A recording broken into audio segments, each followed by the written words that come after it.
Siapa je tak nak masuk syurga dalam ni? Mesti kita semua ada cita-cita nak memiliki syurga Allah Ta'ala. Tapi adakah kita betul-betul layak untuk dapat syurga Allah Ta'ala? Adakah dengan amalan kita sahaja dah melayakkan kita untuk masuk ke syurga Allah? Tak, Kak Abang. Sebenarnya kunci untuk masuk ke syurga Allah Ta'ala bukan setakat amalan semata-mata, tapi redha Allah SWT. Ada orang banyak amalan tapi tetap ditempatkan di neraka Allah Ta'ala. Kenapa? Sebab amalan yang dikerjakan tu walaupun banyak, tapi rupanya niat dia kerana nak menunjuk kepada orang lain. Niat dia bukan ikhlas kepada Allah Ta'ala. Nak dapat ikhlas ni macam mana pula?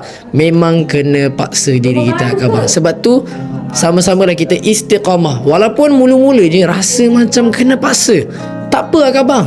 Tak apa, betul. It's a good thing. Sebab kita paksa untuk berbuat kebaikan. Sebab ada pepatah kata, nak masuk neraka pun senang, nak masuk syurga pun senang sebenarnya, buat amalan je. Tapi mana satu yang kita akan pilih?